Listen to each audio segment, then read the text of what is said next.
नमस्कार. खाऊ संस्कृती किचनमध्ये तुम्हा सर्वांचं स्वागत आहे. आज आपण बनवणार आहोत चीज लिंक्स. बाजारात भेटणारे चीज लिंक्स आज आपण घरी बनवूया. पहा, आपले चीज लिंक्स अगदी कुरकुरीत झालेत. मग बाजारातून कशाला आणायचे, आपण घरीच बनवूयात.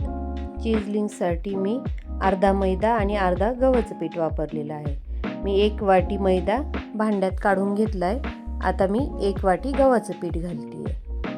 दोन्ही पीठ आपण एकत्र करू.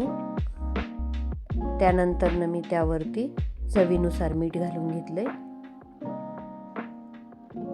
त्यानंतर मी 2 चम्मच बटर घालून घेतलेले आहे. बटर मी थोडंसं नरम करून घेतलेले आहे. फ्रीजमधून जरा वेळ बाहेर काढून ठेवलं होतं ते, त्यामुळे नरम झालेलं आहे. आता आपण त्यामध्ये 3 क्यूब चीज किसून घेणार आहोत. हे मी प्रोसेस चीज घेतलेलं आहे. 3 क्यूब आहेत मी, ते 3 क्यूब त्यामध्ये घालून घेते किसून. आपल्या बटरमध्ये आणि चीजमध्ये मिठाचं थोडं प्रमाण असतं, त्यामुळे मीठ घालताना थोडंसं कमीच घाला. आता हे सर्व आपण एकत्रित करून घेऊ.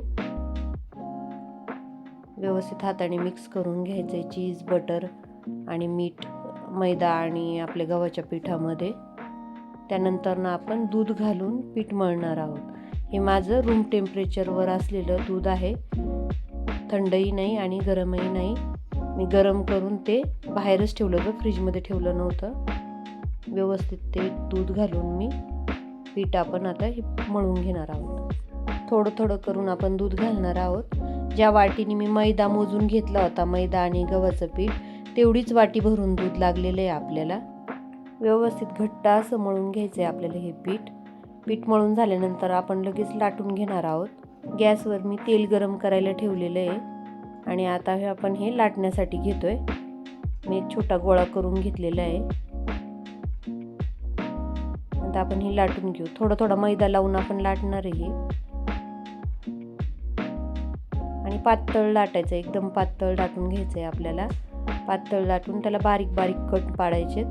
अगदी छोटे छोटे शंकरपाळे म्हणलं तरी चालेल. या पद्धतीने आपल्याला कट करायचे. मी किती पातळ लाटून घेतलेले आहे. आता कटरने मी चौकोन आकारामध्ये कट करून घेते.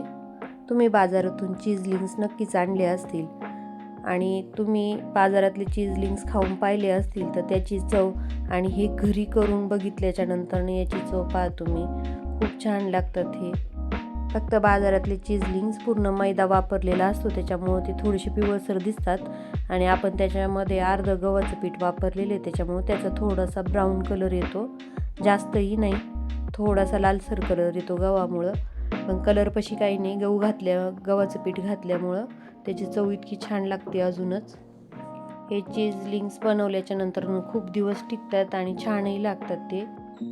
हे चीज लिंक्स नुसते खायला पण छान लागतात, चहासोबत पण छान लागतात. मुलांना तर एवढे आवडतात ना, ते 1 ते 2 दिवसातच संपतात माझ्या घरामध्ये. याच पद्धतीने सर्व पिठाचे चीज लिंक्स आपण लाटून कट करून घेऊ आणि तेलही बारीक गॅसवर तापत ठेवलं होतं. तेल तापलं असेल, आता आपण तळण्यासाठी घेऊ. तेल तापून मी बारीक गॅस करून घेतलेला आहे. फुल गॅसवर तेल गरम करून घेतलं. त्याच्यानंतर गॅस मी मिडियम ठेवला आहे, बारीकही नाही, मिडियम ठेवलेला आहे. आता त्याच्यात चीज लिंक्स सोडायचे आणि झाऱ्याने या पद्धतीने फक्त तेल खालीवर करायचं. आपोआप ते व्यवस्थित सुट्टेही होतात आणि चीज लिंक्स अगदी फुगून वरती येतात. त्यानंतर आपल्याला त्याला खालीवर करून हलवायचं आहे आणि मिडियम गॅसवरच आपल्याला त्याला व्यवस्थित सोनेरी किंवा लालसर रंग येईपर्यंत आपल्याला ते तळून घ्यायचे.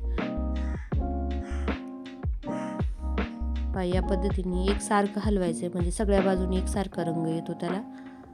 तळल्यानंतर हे चीज लिंक्स आपल्याला थंड करून मग एखाद्या बर्नीत किंवा डब्यामध्ये व्यवस्थित ते भरून ठेवायचे. कारण ते बाहेर ठेवल्यावर ह्या दिवसामध्ये पावसाळ्याचे किंवा थंडीचे दिवस असतील तर थोडेसे वातड होतात. त्याच्यामुळं ते थंड झाले की लगेच आपण एखाद्या डब्यामध्ये किंवा बर्नीमध्ये भरून ठेवू. या पद्धतीने मी तळून घेतलेत ते व्यवस्थित. आता आपण तेलामध्ये झाऱ्याने तेल झटकून सगळं तेल काढून घ्यायचे आणि ताटामध्ये चीज लिंक्स काढून घ्यायचेत आपल्याला. याच पद्धतीने मी सगळे चीज लिंक्स तळून घेते. तुम्हाला माझी चीज लिंक्सची रेसिपी कशी वाटली मला कमेंट करून नक्की सांगा. अशाच नवनवीन रेसिपीसाठी किंवा रेसिपी पाहण्यासाठी माझ्या चॅनलला सबस्क्राईब करा. रेसिपी आवडली असेल तर लाईक करा आणि शेअर करा.